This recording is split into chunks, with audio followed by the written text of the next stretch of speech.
আসসালামু আলাইকুম রহমতুল্লাহ। আওয়ামী লীগের কার্যালয় জুলাই যোদ্ধারা পরিষ্কার করে ফেললেন।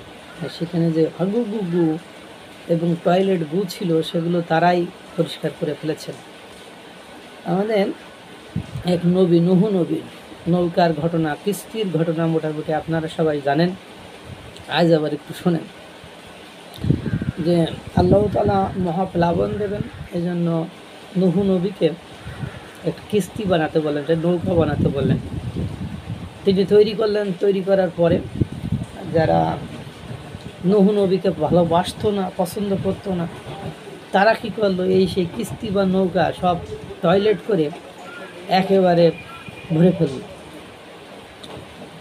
এখন এই যে টয়লেট করে নৌকা ভরে ফেলার পরে এবং যারা সেখানে টয়লেট করছিল তারা ভাবছিল যে এইখানে যদি টয়লেট করি তাহলে এটা একটা মানে আমাদের কল্যাণ মঙ্গল বা আমরা একটা ভালো কিছু করছি, এইভাবে তারা টয়লেট করত। একদিন মানে পুরো নৌকা ভরে গিয়েছে অবস্থা। এখন এক বৃদ্ধা, তিনি কি করতে গেছেন, ওই নৌকায় টয়লেট করতে গিয়েছেন। নৌকায় টয়লেট করতে যে ও সেই কী করেছে, এর ভেতরে সেই পুরো ভরা নৌকা টয়লেটের ভেতরে পড়ে গিয়েছে। বৃদ্ধ মানুষ পড়ে গিয়েছে। পড়ে গেলে সে একেবারে যৌবন ফিরে পেয়ে সুন্দরী হয়ে গিয়েছে। এখন এটা না দেখে এলাকার লোক মানে যারা ওই এতদিন হাগু করেছে এরা যে মনে করেন একেবারে সবাই ওই টয়লেটের মধ্যে পড়ছে, পড়ে গায়ে লাগিয়ে একেবারে মনে করেন ফর্সাবার আশায় একেবারে সব মানে চেটে ফুটিয়ে মনে করেন পরিষ্কার পরিচ্ছন্ন করে দিয়েছে। নৌকা একেবারে ক্লিন, মানে কোথাও ময়লা আবর্জনা কিছু নেই। জুলাই যোদ্ধারা এ হলো একটা ইতিহাস। জুলাই যোদ্ধাদের মানে দখল দায়িত্ব, চাঁদাবাজি, নিয়োগ বাণিজ্য, এগুলোর ইতিহাস আপনারা একের পর এক শুনতেছেন, দেখতেছেন।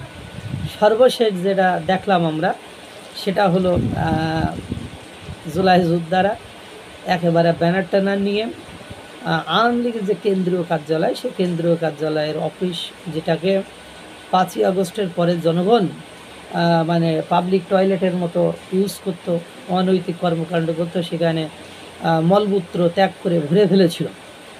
সেটা কি করলো, এই যে মাইলস্টোন স্কুল অ্যান্ড কলেজের ঘটনার পরের দিন সচিবালয়ে যে ঘটনা ঘটলো তার পরপরই সেখানে এনসিপি আর বিএনপির লোকজন যায়, কিন্তু বিএনপির লোকজন সেটা দখল করে নেয়। তাদের অফিস আদালত আছে, কিন্তু এনসিপির অফিস আদালত তো নাই। তারা আওয়ামী লীগের ওই অফিসটাকে দখল করে নিয়েছে এবং সেখানে যে মলমূত্র ছিল তা কিন্তু পরিষ্কার করে ফেলেছে। এখন ওখানে দেখা যায় নেতারা বসবেন, মানে বসে পরিষ্কার পরিচ্ছন্ন করে ফেলেন। তার আমজনতা পার্টির আমতারেক মানে সাধারণ সম্পাদক, তিনি বলছেন যে আওয়ামী লীগকে আর ওই অফিস পরিষ্কার করতে হলো না, এনসিপির ওরা পরিষ্কার করে রাখলো। দেখা যায় আওয়ামী লীগ ফিরে এসেই তারা তাদের সেই সুন্দর অফিসটা আবার পেয়ে যাবেন। তাদেরকে আর ওই মলমূত্র ত্যাগ করে অফিসের কার্যক্রম চালাতে হবে না। মানে বিষয়টা কি আপনারা বুঝছেন? এই হলো অবস্থা। রাজনীতি করবে, কিন্তু ধান্দা হলো লোকেরটা দখল করে, লোকেরটা খেয়ে, লোকের ভোটার নিয়ে, লোকের শক্তি নিয়ে, লোকের সামর্থ্য নিয়ে রাজনীতি করবে। নিজেদের কোনো যোগ্যতা, অ্যাবিলিটি আজ পর্যন্ত প্রমাণ করতে পারি নাই। এই হলো অবস্থা। যায় অবশেষে জুলাই যোদ্ধারাই আওয়ামী লীগের কার্যালয়ের হাগুগুগু পরিষ্কার করে দিলেন। আল্লাহ তাআলা সকলকে ভালো রাখুক, সুস্থ রাখুক। আসসালামু আলাইকুম ওয়া রাহমাতুল্লাহ।